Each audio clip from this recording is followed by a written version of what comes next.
What does wellness look like for a woman who's lived many lives in one? In this episode of The Inner Shift, I sit down with the enigmatic Nisha Jamwal, a woman whose life straddles opulence and activism, art and advocacy, heartbreak and reinvention. Known for her interior spaces, columns, couture, and candid voice, Nisha is just more than her titles. She is a story of soul survival, a woman who rebuilt herself with design, with ritual, with beauty, and the fierce choice to live authentically in a world that expects polish but not the truth. We go beyond the surface. We go into the real work. How does a woman care for herself while carrying legacy, loss, and leadership? This is about mental health, about nervous system healing, about sacred solitude. This is about the power of saying, "This is who I am. Take it or leave it." I introduce you to Nisha Jamwal. Thank you. I nearly don't recognize myself.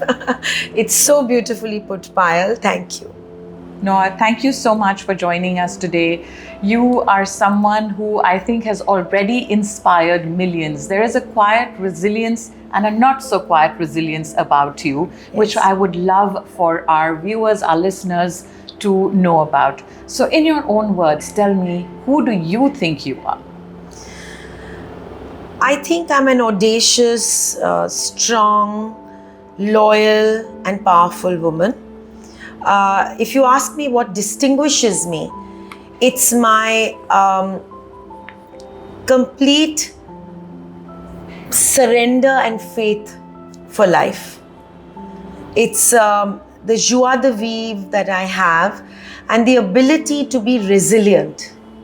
So I spring back always, and that's why my alias, my other name is India Phoenix. Oh, wow. Because I rise, and there are many things that at work in a city like Bombay. And one of the strong things at work here is envy and women who sometimes are unable to take success and strength. So there is a statistic in the world, and this is a true fact, not made up by anyone, that women make the worst bosses for women. And why is that? Because men have a bro code. They have each other's back. And women feel threatened for some reason. Isn't it so sad? It's very sad because they, instead of celebrating each other like you're doing, and like I do, I run a women empowerment forum where I'm constantly mentoring and helping women. So my philosophy is, when you lift others, you rise yourself. That's the philosophy I've lived by. But sadly, one of the things at work is envy and competitiveness, and the other thing at work is also life. Things that are happening dynamically.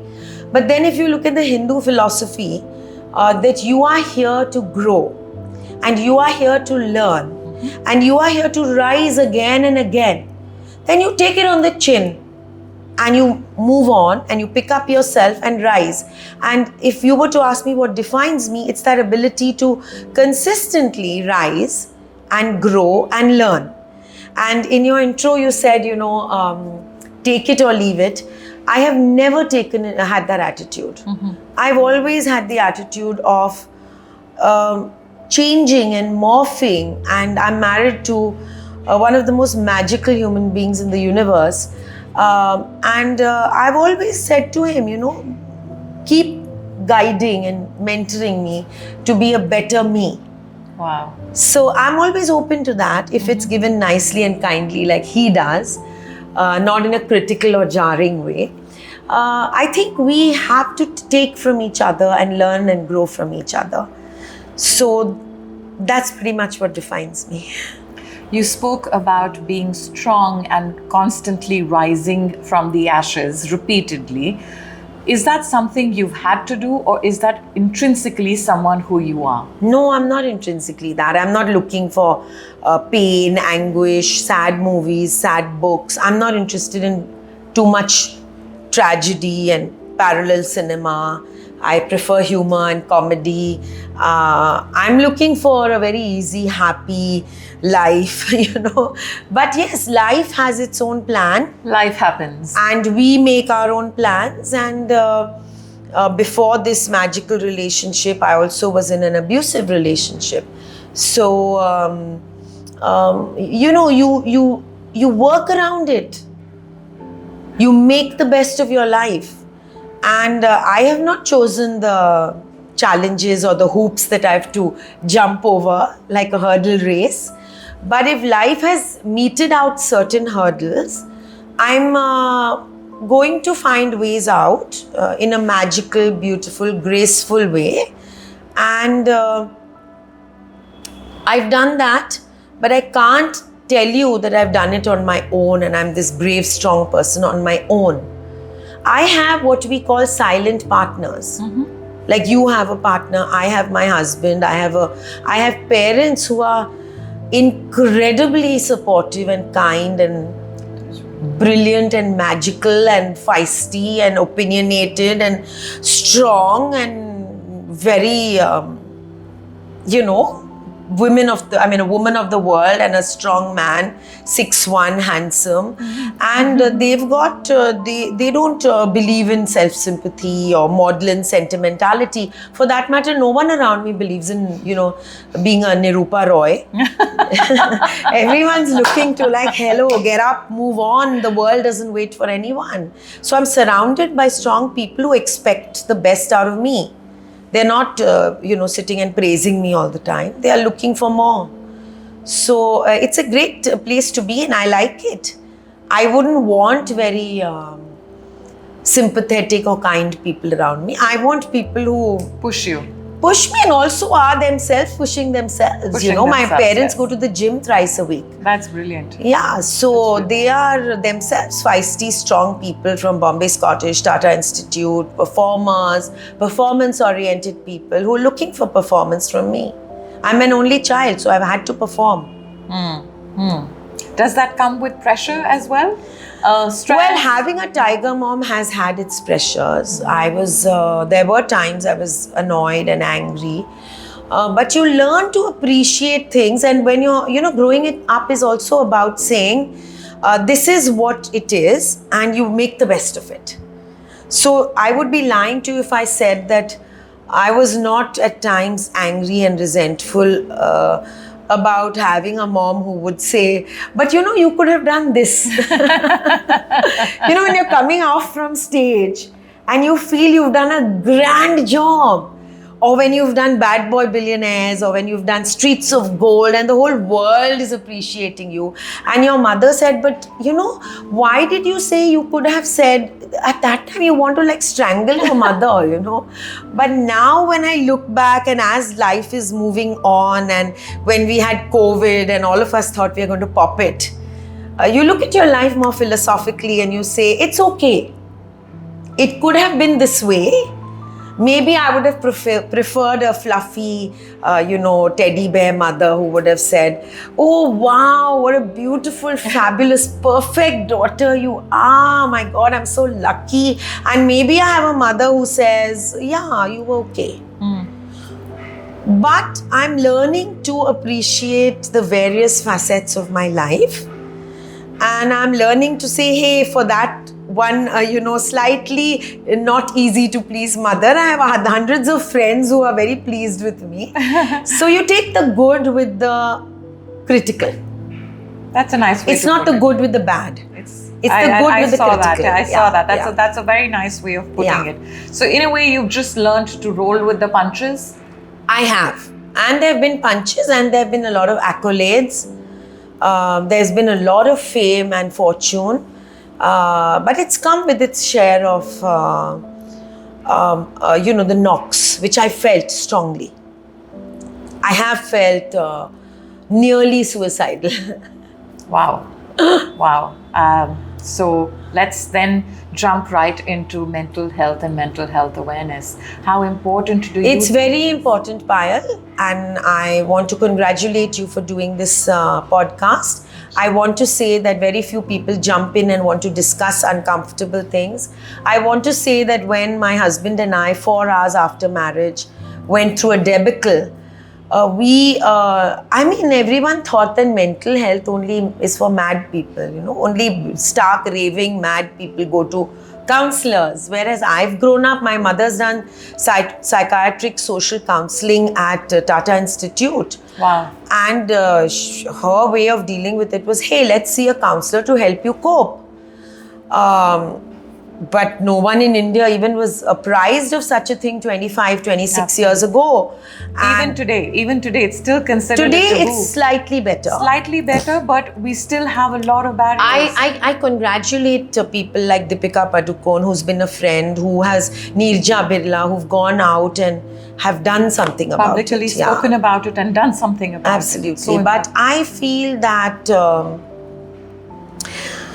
when I wanted to see a counselor, it was unheard of. But I, of course, didn't, like I am, the person I am. I never go by what people think or say. I've never thought, what will people say? I went to Dr. Thatte and I went to Dr. Patkar, who were 2 doctors with Bhabha. They were counselors, and they helped me by chatting with me about life. And the one thing I've refused all my life is to have anti-anxiety medication. What I do completely buy into and agree with is healing, like what you're doing, meditation, coffee with a good friend who won't judge you, travel, hugging and kissing my beloved. I don't care about who's watching. My mom is very not into kissing and hugging, but I leap upon her. My father's a little shy about somebody grabbing him and kissing him on both cheeks. I do it all the time. I'm demonstrative person. A demonstrative person who I've been compared to a lasap. So I'm a loving person, and I'm a caring person, and I'm a giving person, and I'm unashamed of saying I love you, even to my female friends. Of course. And I love a lot of people, and I'm not cynical about being hurt, which I've been many times, because I've lived all over the world. I've lived in Japan, in America, in Paris, in Florence, in Delhi, in Madras, in Italy. I've found Bombay a slightly transactional city sometimes. People say that about Delhi. Yeah, I've never found Delhi a transactional city. Yeah, Wow. I find people, I went to college in Delhi University. I find Bombay, waiting to find out what they want to get out of somebody. Who do you know? Who can they meet through whom? And I've not got hurt by it. I've worked around it, and I've found beautiful friends. So everywhere you go in the world, you find your beautiful friends, and I'm okay to make mistakes again and be hurt again and try from the beginning. So if it's back to the drawing board, I'm okay with that. Because being hurt and getting up and moving on like India Phoenix is the stuff life is made of, isn't it? Absolutely. But the one thing I don't agree with is anti-anxiety medicines, benzodiazepines, cocaine. So I'll have a single malt if I'm sitting with you for fun. But I won't have it as a go-to for, it's something that you need. Fixing me. It should be a want, to socially or whatever. And I will cry, and I will show the chinks in my armor. I've been told growing up that you don't show chinks in the armor in cities where you're supposed to be a celebrity. And I don't even know what makes a celebrity, firstly. I'm happy to be who I am. I'm happy to show my chinks in my armor. I may not talk about personal challenges openly. I may not discuss what I went through. But I will say that life has given its share of challenges to me. And I think I've landed on my feet again and again.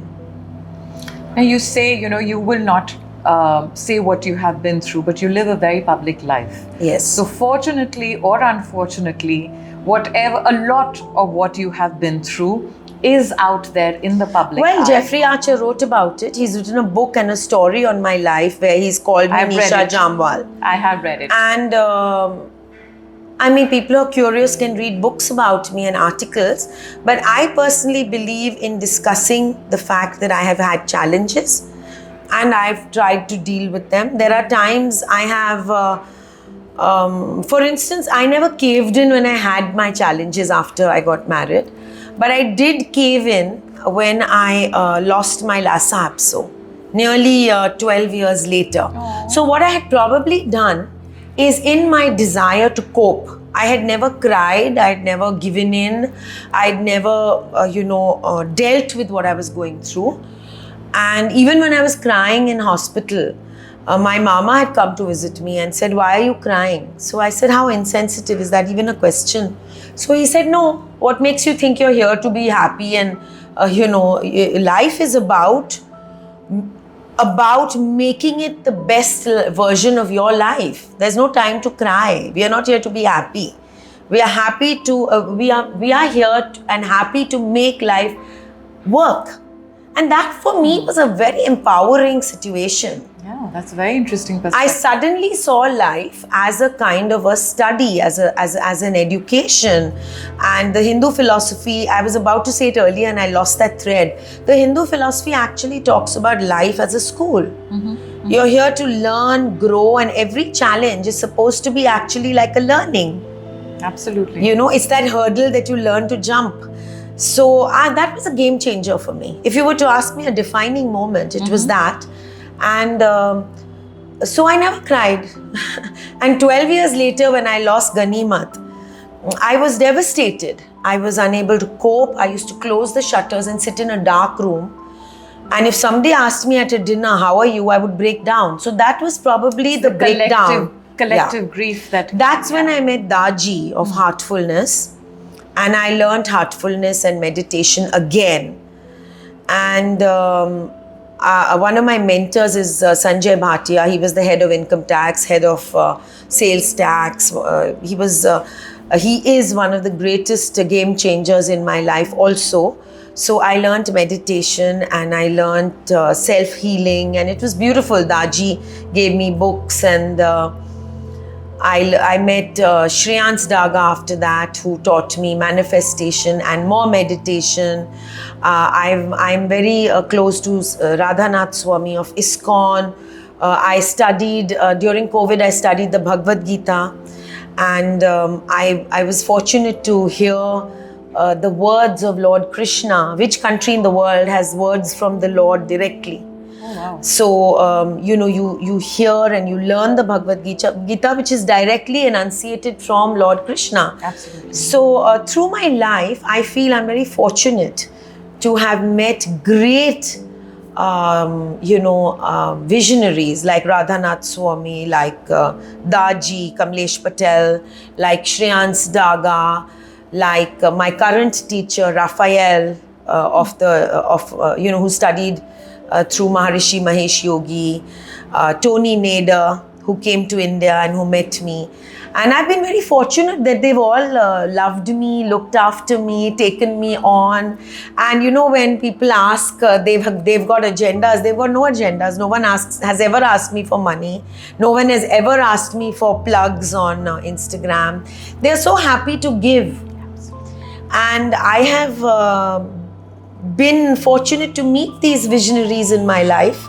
The greatest visionary of whom is KRS Jamwal, the man I'm married to, who's been my mentor, my guide, who's held my hand and taken me through many a stormy sea, who's my bestest friend and the most gracious and kind and feisty. I'm going to say touch wood here, the little bit of superstition. Now, I see how your eyes light up every time you mention your husband. Yes. I have read Jeffrey Archer's books. I've also read accounts of the very romantic way you people met over a traffic signal, if I'm not mistaken. At Safdarjung Enclave. There you go. So, life, yes, with its ups and downs, absolutely. But to maintain that fairy tale, to still have that twinkle and the little teary eyed you get when you still speak about Yes, him. yes. How have you done that? How have you kept that love so fresh? I don't know if I've done anything. I don't know if I should take any credit. All I know is that, life gives some and takes some. So there are other people who probably have other great things and may not have that happier relationship. But the philosophy I grew up with, I was hardly 4 when my father came from a trip in Germany. And as soon as we opened the door, I said to my father, "What have you got me?"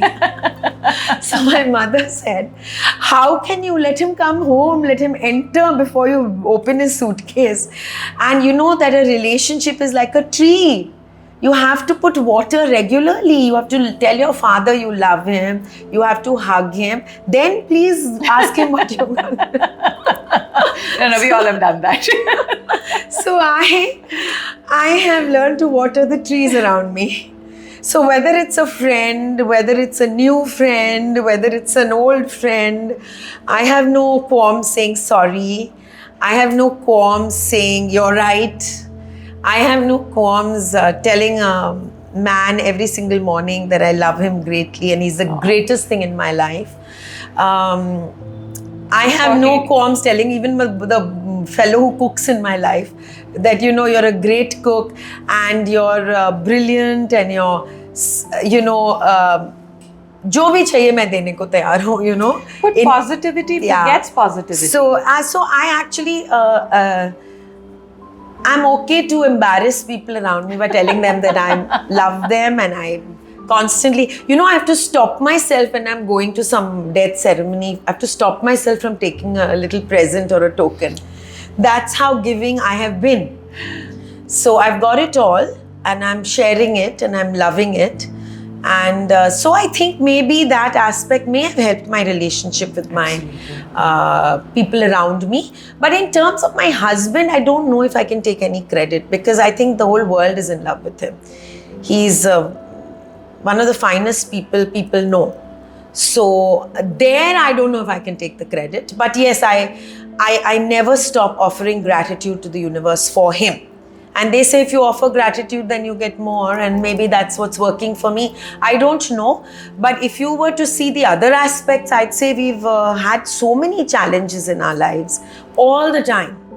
It's nearly as if I get up in the morning and there's some challenge and I'm like decoding it. So life is full of challenges, Payal. And but it's beautiful to see your spirit in the face of so many challenges. For a lot of people, even half of the challenges, I think even, as you said, 4 hours into your marriage, what you went through, a lot of people would not have been able to get out of it. Yes, I myself look back and I actually wonder how did I go through all of that. PG Woodhouse helped a lot, as did Mehmood and Parosan and many comedies that I saw. As did friends like Sanjay Narang and people who were the angels in my life. But yes, when I look back, I do think that it's not an ordinary life. It's not. It's a very, very, very, very challenging life it's been. And it comes with, great hard work. Because you can't cave in. You have to look good, you have to dress good, you have to speak good, and there are very few people in the world like you who actually go in and realize that it's taken monumental effort to look a certain way, to work a certain way, to write a certain way. And to actually believe it. This is not a persona that I'm seeing. This is who you are. You believe actually what you're saying. Yes, absolutely. There's no, actually, if, you asked me right in the beginning what defines me, there's no bullshit. There's no shades of, there's no parallel processing happening. I'm absolutely what you see. So, anyone will tell you that what you see is exactly what is. Yeah, I'm not pretending. I don't pretend. I have had moments of caving in. I have had times of, breaking down on camera. But I've actually stood up and moved on, and I've actually worked at it. So I've actually worked at meditating, at learning, at spirituality. I worked at the building blocks of life, which help you cope. Absolutely. And there have been lots of people who've told me, you should have medication, it helps. And there I would say, if I may be immodest, I would say hats off to me that I've never had medication. No, that there have been friends who've offered me cocaine. I've never had it. I don't want to sound self-righteous, but I've not had it. The only time I had a full bottle of vodka, completely, and nearly died, was when I lost Ganimat. It was the night when he went in my arms. He was with me for 18 years, my lasap. So he was my only child. I don't have any more children. And that was the one time I nearly, it took me 6 months to a year to get back to, behaving like a normal person and not giving in. That was, I don't know what it was, but it was a year of very great I understand. challenge. As I said, it was collective grief. You didn't let yourself break down at I don't know what a points. breakdown is, but that seemed like a bit of a breakdown. It was 3 months to a year where I was trying very hard to cope. Yeah. No, I mean, pets definitely, they are like, I don't call my dog a pet. I mean, nobody is allowed to call him a dog or a pet. He is my favorite child, as my children say. So I've never been able to keep one after that. I can imagine. Yeah, because for me, that's not, you can replace a child. I understand that emotion. So do you feel your public healing has been different from your personal Yes, healing? absolutely. I don't discuss my private, traumas around. I don't,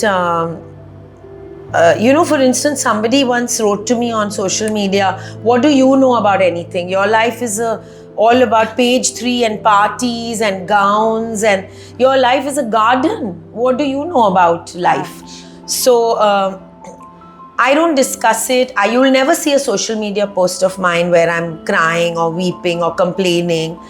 You'll never see me discussing any trauma unless it's on a podcast or something meaningful where people are coming here to seek motivation, and where there are women who may be, wanting to jump off the 10th floor, who may see this and say, hey, we've all been there. Please don't do that. Yeah. Because your mama has cleansed your nappies and your potty, and has fought with principals to give you, admission in certain schools. Your mummy has, done so much for you. Your dad has done so much for you. Please don't end it because some girlfriend has thwarted you. Please don't end it because a boyfriend has dumped you. Please don't end it because you failed an exam, or because you didn't get a dress, or because you've been ragged at school. There's a lot that's gone into making you. So I only talk about my situation because I want to tell people there's way worse things than a man dumping you. Very true. You see, I've also been in a relationship. Today I'm talking to you about this great guy, but I have been in a very, very traumatic relationship before this. And I never gave up even then. I never gave up even after that. I had, I entered a Rajput princely royal family where they were horrified at some Punjabi girl coming into the house. They couldn't understand who this is. In fact, once one of the royal people said, Punjabis are like mongrels. Now, I don't know why they felt we are like mongrels, because I'm from a very good family. But okay, fine. I even went through that and I lived it. There were times I was very angry, but I managed to make my place. I managed to win them all over. And they all love me, and we fraternize and party together, all the Maharanis and Maharajas. And I must say that I've been through it all, and I've not jumped off the 20th floor of the Oberoi Hotel. Do you have a daily practice that you do to keep yourself grounded? I mean, you're constantly in the public eye, constantly running. So I have phases where I'm very diligent and I'll do the morning, evening meditation. Currently, I'm studying under the Maharishi Mahesh Yogi Institute to become a certified teacher of transcendental meditation. Oh, wow. So I'm practicing it. But this is, now. So I don't know what will happen next month when we meet. I'm also coming to you for healing tomorrow. So I'm constantly doing stuff like that. But if you say that I get up in the morning and I'm standing on my head and doing yoga, I'm not able to do that. Every day is very different for me. Today I'm sitting here, tomorrow I'm shooting with BBC, day after I'm flying out. So there's no regimented life I have, and it works for me because it allows me to be this flexible and fun person that I am. I'm not a regimented, disciplined person. I can get up at 11 in the morning and I can get up at 5 in the morning. I can sleep at 4 in the morning and I can sleep at 10 in the night. So I'm fairly a creature of nature. Are you a Gemini by any chance? I'm a Taurus and my birthday was May the 2nd.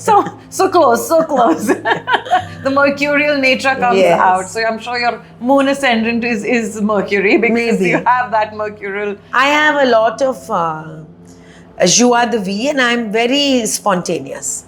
So I could go just now and see a movie with you and cancel everything.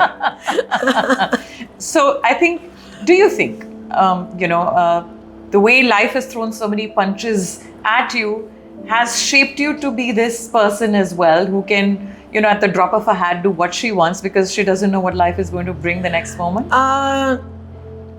Yes, life has shaped me into who I am. But right from when I was very young, there was a Christmas party where the snake escaped the snake charmer's hand and all the children were screaming and running and I went towards the snake. I was the only child in those 100 children at Otters Club Christmas party who went to see the snake fearlessly.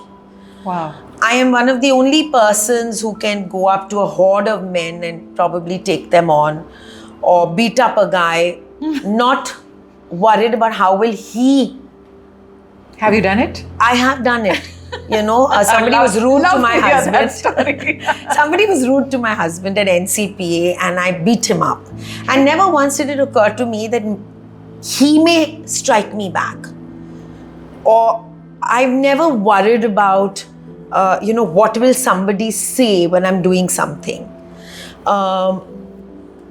It's never entered my space, I don't know why I'm missing that purza in my brain. I've never thought of consequences. I've never thought of what's going to happen next. I've just done what I had to do.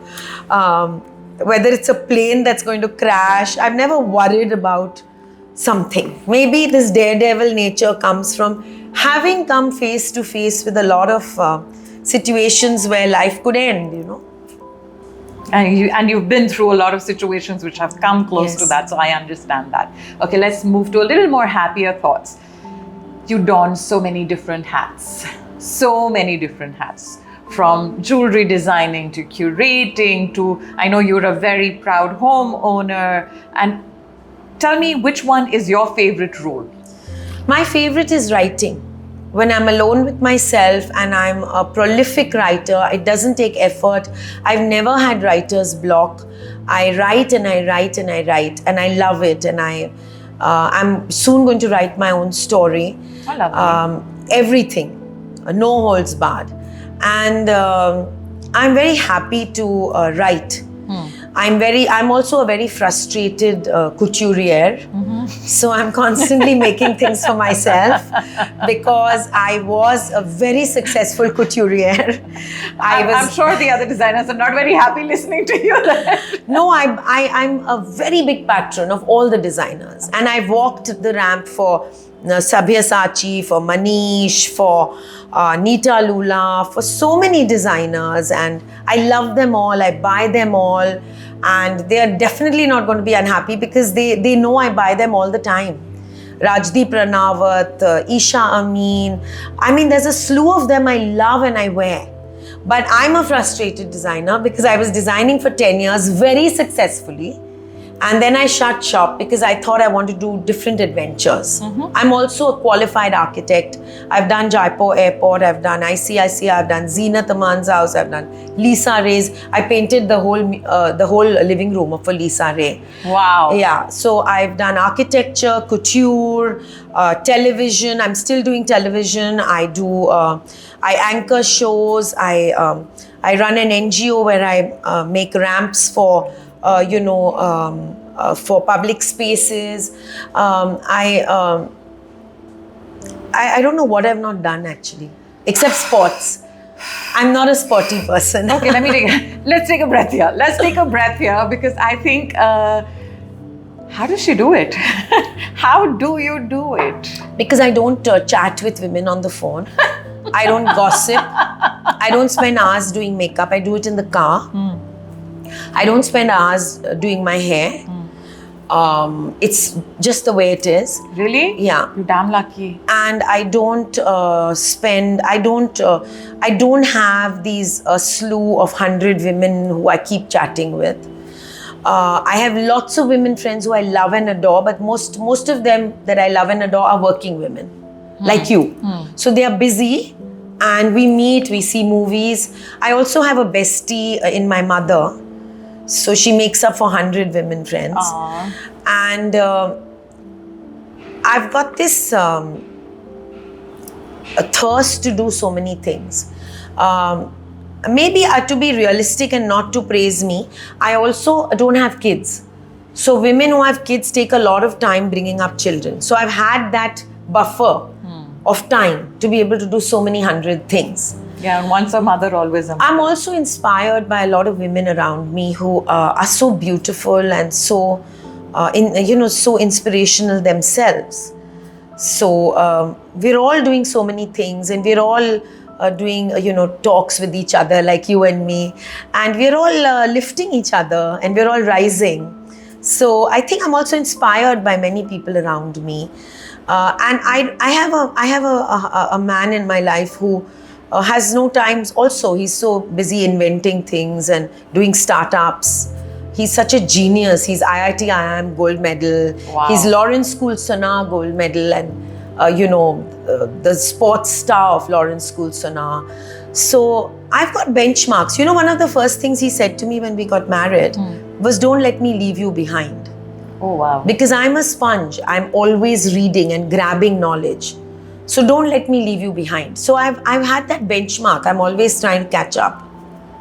But it's a beautiful sentiment which I've seen through our chat, which is that you're very unapologetic about the fact that you're ready to learn from everyone. Yes. You're so open about it and so receptive, which I feel most people today are so closed. Everyone has such overinflated opinions of themselves.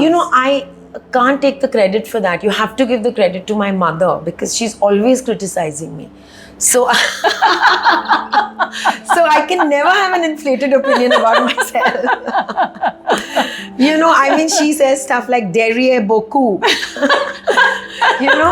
So or she'll say something about something, and I'll be thinking, I've done so well, and then I'll suddenly come flying down like a balloon. Reality ki chapet. So I can't actually have an inflated opinion. So I have here a man who's always adulating me, and I have a mother who's constantly giving me the feedback.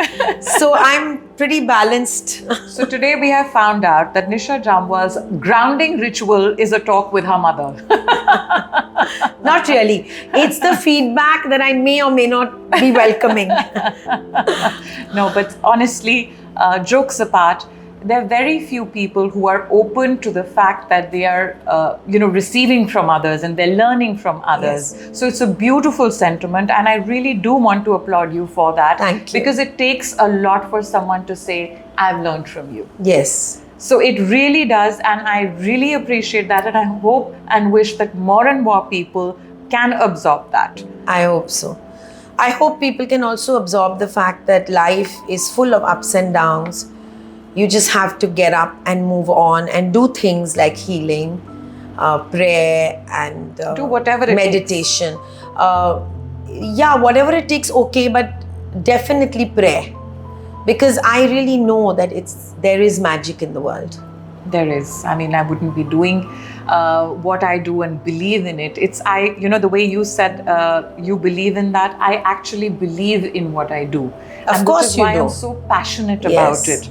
You spoke about writing, so I am just about finishing my first book on the science behind myths and superstitions. So I would ask you for tips because you're such a voracious Absolutely. writer. So I will chew your brains on tips Please. on how to do it better.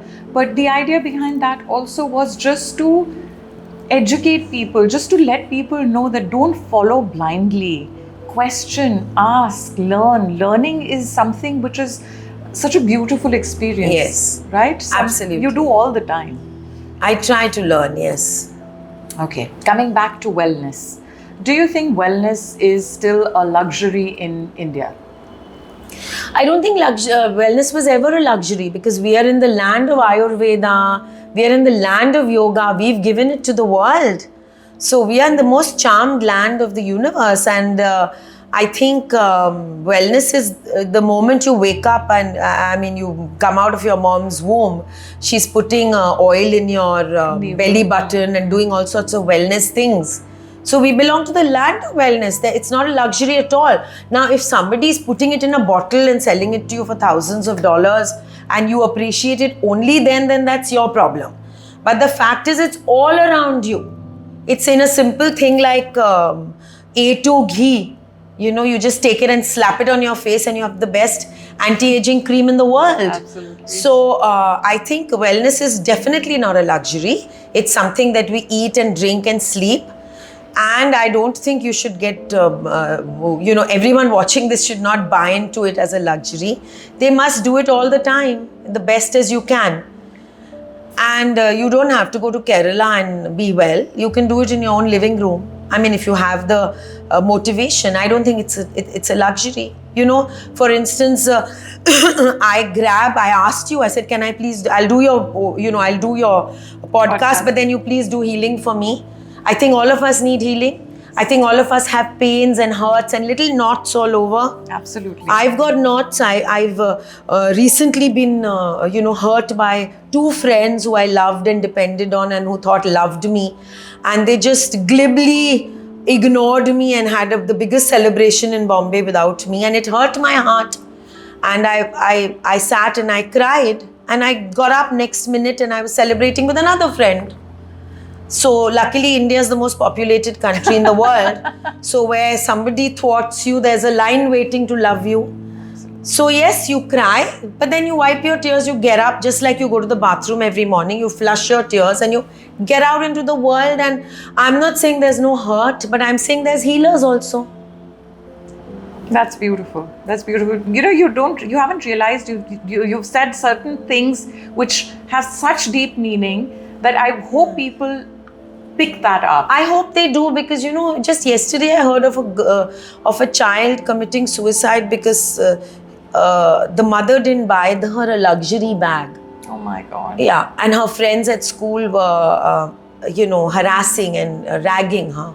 So I actually go to schools as a mentor, as a speaker, and one of the main things I focus on children with is that please don't commit to suicide. I have literally thought of how does one commit suicide. Firstly, I don't even know how, but I thought about it, that should I be having rat poison, or how do you hang yourself on a fan? I can never even think about it because it sounds very difficult. Firstly, secondly, please don't do it because first of all you have to think of your mother and father. I mean, imagine please don't be so selfish is what I want to say to all your listeners. I'm so happy you used that word because I feel people who end it are being selfish. And also they're being very silly because why do you feel you're not going to be born again as an ant or as a cockroach? So please don't, please don't go that way to be born next birth as a cockroach, because you're giving away a life which is probably quite beautiful if you look at it. Life has its own beauty. Yeah, and you look at these people in shanty towns dancing on Ganpati. I mean, they are so happy. And here we are in our ivory towers, with little problems. about hurtful things, we really have to get over it. Yes, life is beautiful. Cry, Life get it is out of your precious. Get system it out and of move your on. system. Absolutely. Just like you cry, just like you go to the bathroom in the morning and flush. That's going to be one of my favorite lines. Just like you go to the bathroom in the morning and you flush away all the debris, Yes. cry and flush away all the debris out of your system and get up, wash your hands, wash your face, And get on. And as I think it was Lilette sitting right here under this who reminded me of one of my favorite movies and favorite quotes, Gone with the Wind, where She says, tomorrow she is says, another day. Tomorrow is I'll another go to day. Tara. Yes. So I think that sentiment is something I have carried through my life. I see it being echoed multifolds with you. And I'm feeling very happy today because your energy is so wonderful. Thank you. It's actually infectious. I don't think anyone who is in your life or who is around you cannot be touched by that. Thank you. That energy. I'm not going to say anything else. I'm just going to say energy. I don't want to define it any other way because I think it has to be felt. Thank you. Thank you so much. Any other pearls of wisdom for our listeners, for the women out there? I think one of the things I learned the hard way is that, you have to take every friendship and relationship as it comes. In every relationship, there are great things and there are not so great things. And here I'm not speaking about my marriage because everything's great in that one man. But normal people, normal friends, they hurt you. You take the good things and you discount the bad things, and you find another friend who makes up for that bad thing. So what I'm getting at is, in relationships, don't allow relationships to keep hurting you, because that's the one thing that does cause suicidal thoughts, that does cause. And what you do is, you have fixes like Payal. You have fixes like Daji, like Shreyans Daga, like Radhanath Swami. We live in a land so full of people who are there to help you. Reach out. That's. I want to end by saying that, because that's the most important takeaway I could give to your friends. Just reach out. Whenever you feel that the world is getting too much, the noise around you is getting too much, please remember to reach out. Reach out to a friend, reach out to a relative, reach out to a 1-800 number, but reach out. And don't feel ashamed of admitting that you're breaking down, you're not able to cope. Absolutely. And don't have shame, because all over the West, it's the most common thing to have a counselor or a shrink to go to every Or week. multiples of them. Yes, absolutely. Multiples of them. I'm just going to end it with a quick rapid fire questions. Please. What does wellness mean to Nisha Jamwal beyond the buzzwords? Sitting on a beautiful palace mountain top or in Monte Carlo with a beautiful glass of wine with my loved one. Oh, beautiful. That's therapy for me. What is your inner shift, the deepest transformation you have lived through? Meditation. And last one, what does meditation mean to you? In the normal sense of the word, it means sitting quietly and focusing on your breathing, like Buddha did. And in the metaphoric sense, meditation is reading, seeing a movie, going on a train in Switzerland and looking at the beautiful views, having a coffee with a beautiful friend near the sea, going for a movie with my mother, or an opera, or hearing Andre Rui, or Andrew Bocelli, or just sailing down the Nile, or sailing down, the rivers in Amsterdam. Just being with one's loved ones in beautiful settings. That's meditation in the metaphoric way. Beautiful. To every woman listening today, or to everyone listening today, wellness isn't found in a spa or in a smoothie. It is found in your inner self. It is found in your belief system, in your values. We have heard from the Indian Phoenix today, and that is how I'm going to refer to her from now onwards. I'm changing your name in my phone as well. Thank you so much. And also, Payal, giving back.